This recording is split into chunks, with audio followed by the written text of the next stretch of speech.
Hey guys, Scott Stewart here, and I would like to take a few minutes to share with you a new piece of equipment that I got a hold of, or actually I should say maybe pieces of equipment that I got a hold of a little less than a year ago. And it is a Kanstul 1500B trumpet with 3 different tunable bells and multiple other accessories that go with it, where I could change things in and out and create multiple different horns into one. And some of you might be wondering, well, what is a tunable bell? Those of you not too familiar, it is basically a bell setup where you've got 2 screws, one at the bottom going into the valve section, one at the top near the second, kind of between the second and the third valve. And it basically just slides out. And you can actually tune with this bell. That's its main purpose, is that you can pull it in and out. You know, you could push your tuning slide all the way in and pull the slide out a little bit if you want. Gives you kind of different options, different feels when you do that. Or you can change them in and out. And when you change them in and out, you can create different, basically what amounts to different trumpets. Let's kind of take a look at what we've got. First of all, what I've got in my hands is the actual Kanstul 1500B trumpet that would come stock if you were to buy that particular horn from either Kanstul or Woodwind Brasswind. And this horn basically has a lightweight 37 bell. It has a 25 lead pipe. It has a 460 bore. And basically this horn is really close in similarity to the Bach 37 lightweight. And in addition to that, I also have a rounded large bore crook. Gives me free blowing options. I also have a medium large rounded crook. Again, different feel, different sound. I have a attachable brace, which I was talking about earlier, which would go towards the end of the lead pipe, or on the tuning slide itself if I'm using one of the 2 that doesn't have one. Some heavyweight valve caps. I have got a Bach 43 bell, and this is the standard weight Bach 43, not the lightweight 43. And I have got a Dag 5 signature bell. This is basically the Donnie Getson 5 signature. It's an older bell. I'll talk more about kind of the different sounds, different colors that you can get with some of these as you change them out. So for starters, let's take a look at what I've got here. Let's just play a little bit, kind of toy around with it and kind of see what different kinds of sounds and feels that I could get out of it. I've got the square medium large tuning crook on it right now, and this is a really good horn, really good configuration for lead playing and all around work as well. What I'll do is I'll play a small excerpt of the shout section from a recording that I played with Denver and the Mile High Orchestra many years ago called One Time Show. Just play a little of the shout chorus and kind of get an idea of what this horn can do.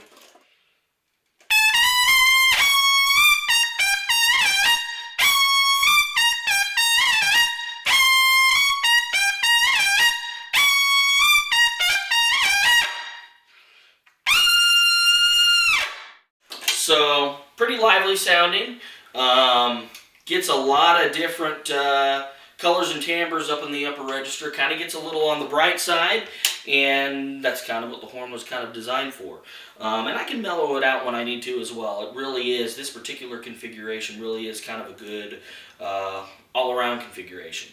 So let's make our first change out. Let's, before I change bells, let's go ahead and stick with the Kanstul 37 lightweight bell. And what I'm going to do is I'm going to pull out this squared crook, and I'm going to go with the large bore rounded crook right now.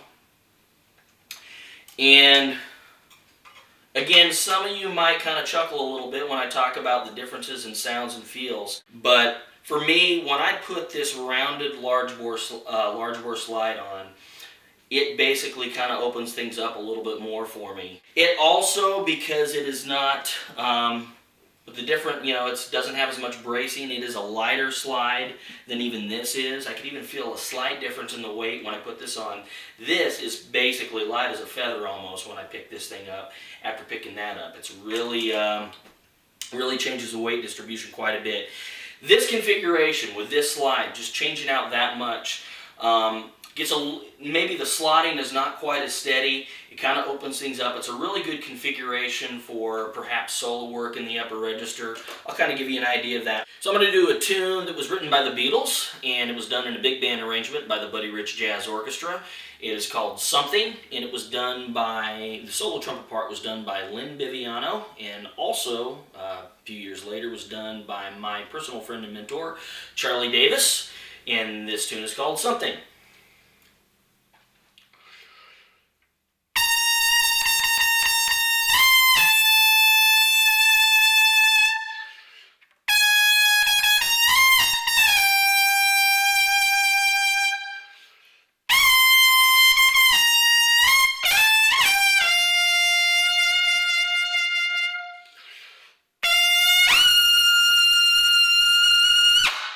For me, just what I could feel when I put that slide in, I felt a difference in airflow.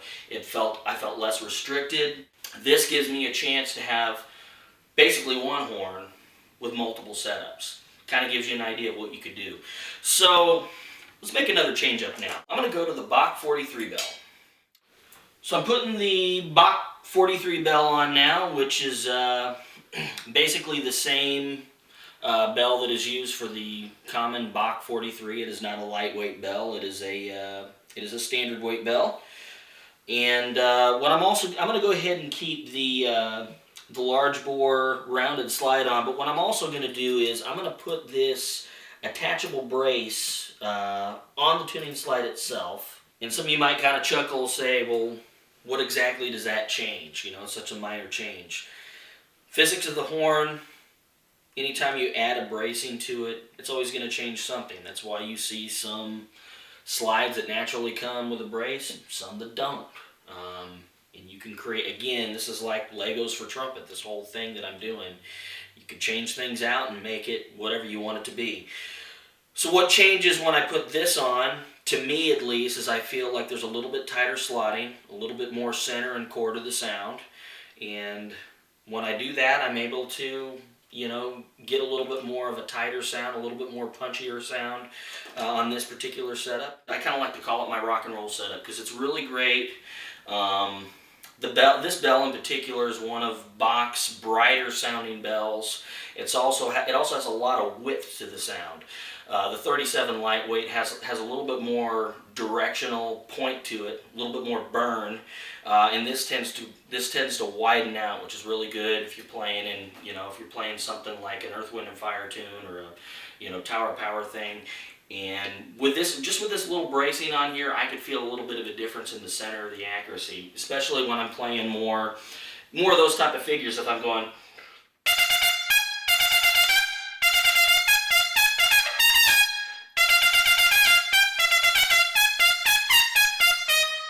little licks like that, little kind of funky licks like that feel really good and are easily centered in this type of a configuration. And it's a very wide sound to kind of give you an idea. If I play a little bit of Tower Power,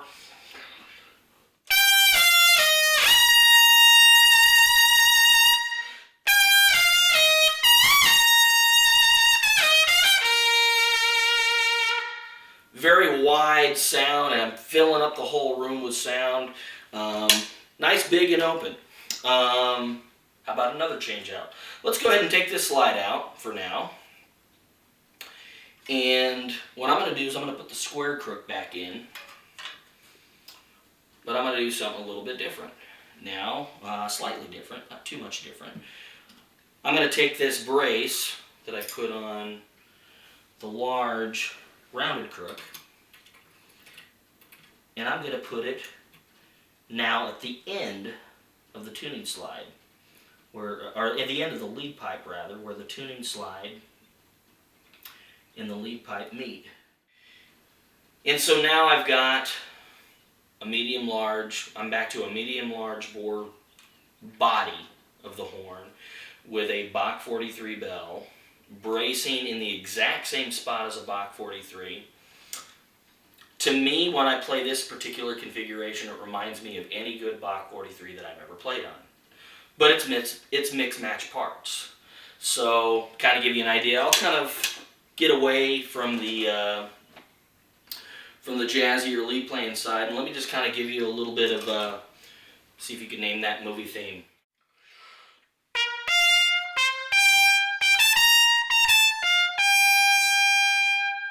Nice and open, nice and bright, can fill up a concert hall really well. See who makes the first comment on the YouTube video on what piece that is. Let's take the 43 bell off now. And let's put a different bell on. This is the Dag 5 signature bell from Donnie Getson. It is in raw brass, and this is a much darker sounding bell to me. It's got a little bit more richness, a little bit more core to the sound. And I'm going to add one more thing to it. A few minutes ago I had that lightweight bell on with zero bracing. Now I've got this heavier bell with, with added bracing and heavyweight caps. This is a much darker sounding bell. Can still get a good bit of brightness. I can still make it speak out, but with a lot of core to the sound. I'll give you a little pictures in an exhibition.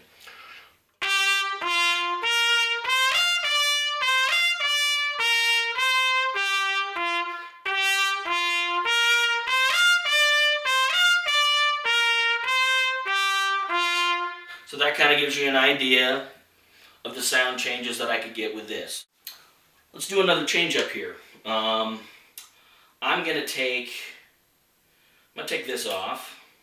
I'm gonna take this slide off. I'm gonna go now to the rounded medium large bore slide. I'm gonna put that on the body now. I'm gonna take off these weighted valve caps and put the stock caps back on again. Let me give you a little idea of what you could do with a more smoky jazz type of a thing. Here's a little of I Remember Clifford.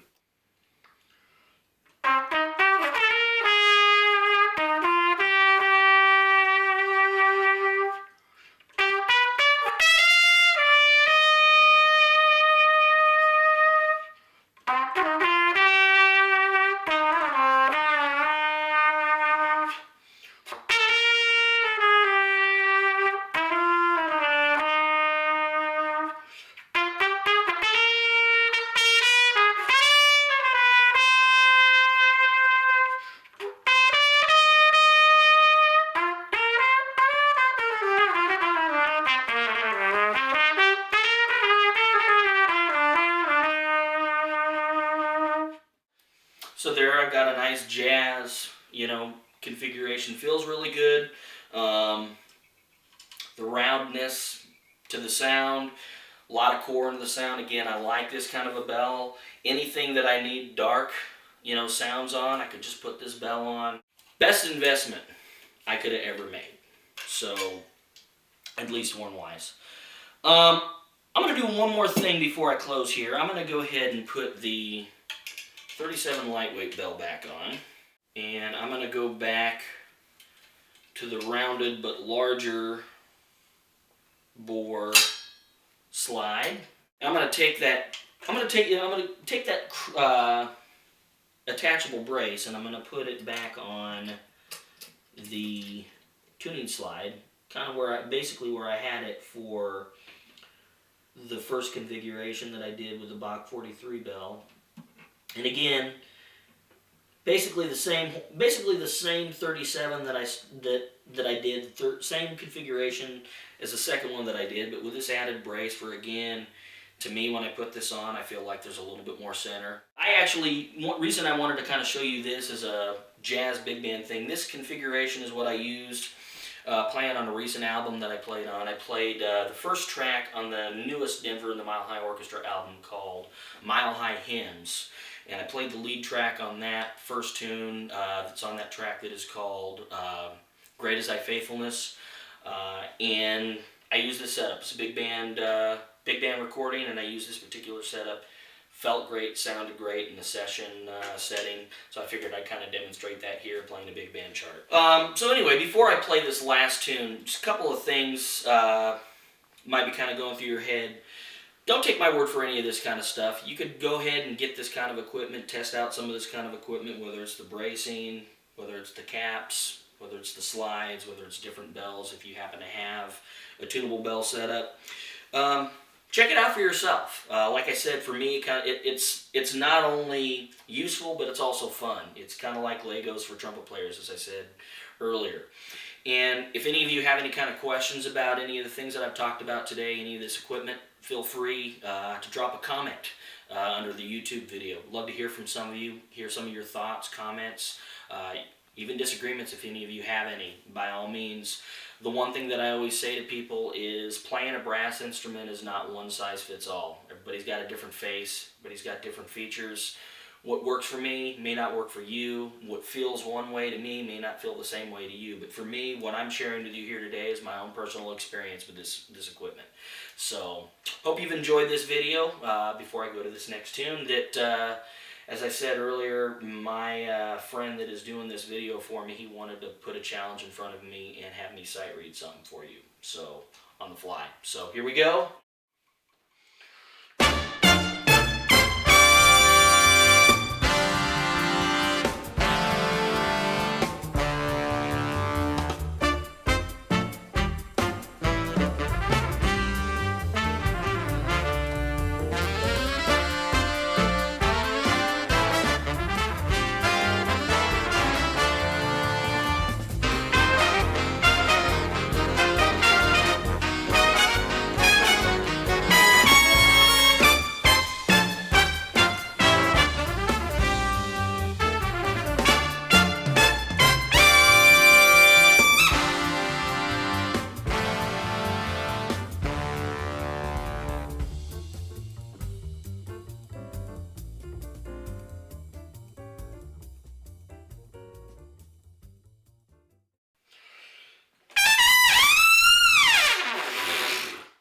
I overshot.